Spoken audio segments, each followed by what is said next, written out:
This is Britt Caswell with another example video. In this video, I'm covering example 3 from section 4-5 in the SavvasRealize Algebra 1 textbook. So in this example, we are using a system of inequalities to solve a real-world problem. So the problem says that Malia has $500 to purchase water bottles and pairs of socks for a fundraiser for her school's cross-country team. Now notice these also have dollar bills on them to tell you how much each one costs, okay? It says she needs to buy a total of at least 200 items without buying too many of just one item. What graph shows the possible number of water bottles and pairs of socks that Malia should buy? So the first thing we need to do is we need to create two inequalities. So I'm looking at the types of numbers that I have. So here in red, I have money. So I'm going to create an inequality that talks about money. So I know that she's paying $3 per pairs of socks plus $2 for each water bottle. Now she only has $500. She could spend exactly $500, so it could be equal to, but she can't spend more than the $500. So whatever amount of money she's spending has to be less than or equal to the $500. So then it says she needs to buy a total of at least 200 items without buying too many of just one item. So we know that $200 is some kind of maximum, or I'm sorry, some kind of minimum.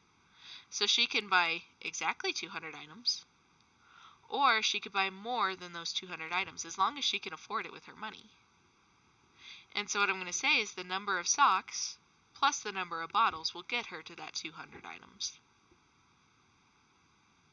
So what we need to do is we need to graph this. And so I'm concerned about my scaling. So what I'm going to do is I'm going to deal with the problem that has the biggest number on it, which is the 500. And I'm actually going to go ahead and solve for the S and B intercepts, essentially. So what I'm going to do is I'm going to start with a graph, and I need to pick which variable is going to go on the x-axis and which variable is going to go on the y-axis. Now, S sounds a lot like X, so I'm going to put the S on the x-axis and the B here on the vertical y-axis. Just so that you guys know that I'm talking about the socks first, then the water bottles. So first, I'm going to set B equal to 0 to solve for S, and then I'm going to solve S equal to 0 and solve for B here. So let's go ahead and do that.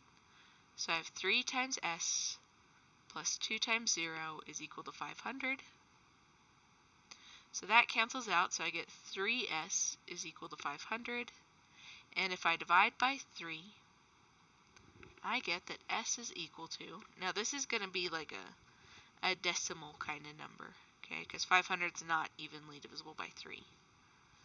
So I get 166.67. And I rounded that to the nearest hundredths place. So now for this other one, I'm going to do the same thing, but now where the S is, I'm going to put in a 0. So I cancel that out, and I get that 2b is equal to 500. And if I divide by 2, I get that b is equal to 250. So my two intercepts here are 166.67 and 250. So when I go to write this on my graph, I think I'm going to make my axes count by 50s. So my scale here is 50. Alright, so here we go. So here's 50, 100, 150, 200, 250. And I'm going to do that on both axes.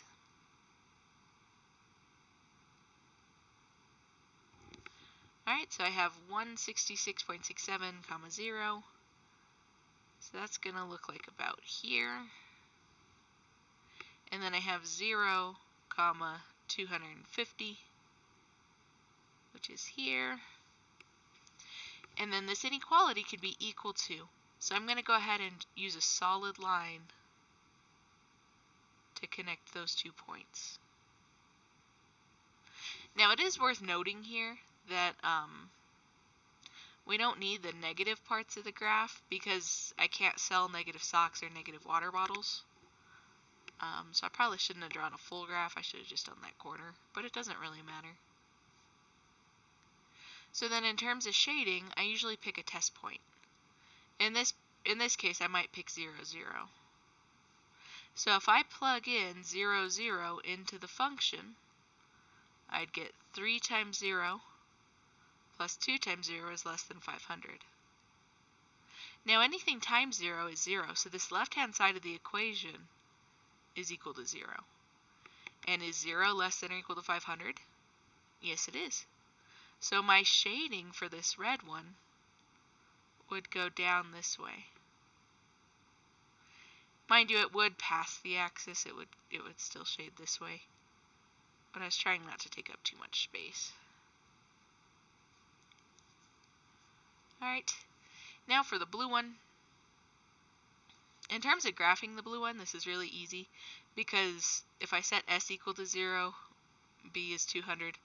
And if I set b equal to 0, s is 200. So these two both just run right here and right here. And again, it's a solid line, so I'm going to go ahead and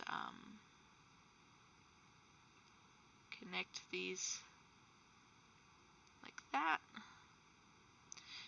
And then we have to go ahead and plug in 0, 0 to test it out.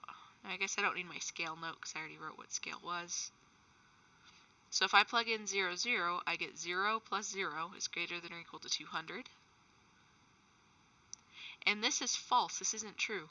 So that means that 0, 0 is not on the solution set. So for this blue stuff, I would be shading up here, like that. I'm going to try to zoom in, see if I can get a little closer on here for the video. There we go. So my solution set, the only stuff that works, is right here where I'm coloring orange. Those are all of our possible answers. And so any point that I choose that falls between here would work. Alright, so I could pick something like 50 pairs of socks and 200 water bottles. That would work. Or I could do 100 socks and that's probably 125 water bottles. Something like that. So if you're using graphing technology, it's really nice because you get those crisp lines. You might have to take these ordered pairs and plug them in just to make sure that they work, though, if that makes sense. But there's the graph so that you could tell. So then here we are. They went ahead and they graphed it a lot nicer for us on their graphing calculator.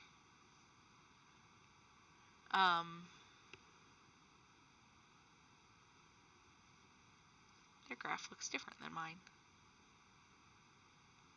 Why does their graph look different than mine?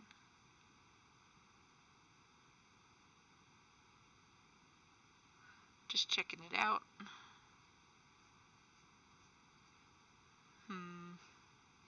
So I have 200 to 200. Here's 200 to 200. And then I have 160 to 240.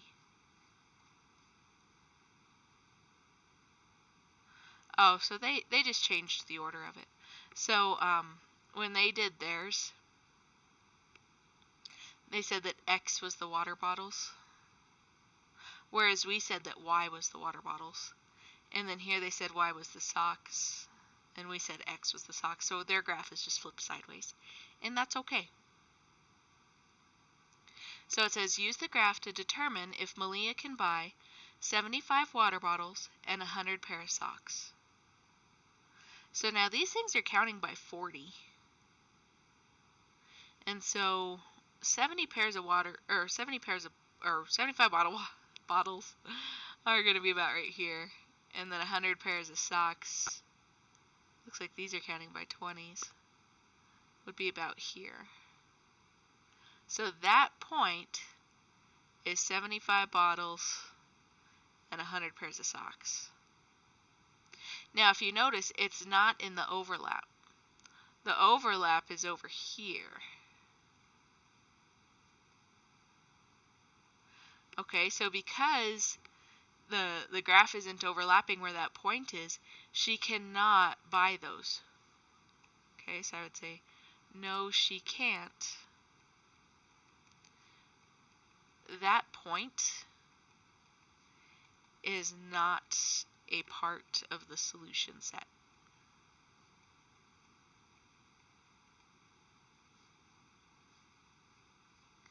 So there we have it. That is how you use a system of inequalities to solve a real-world problem. Until next time.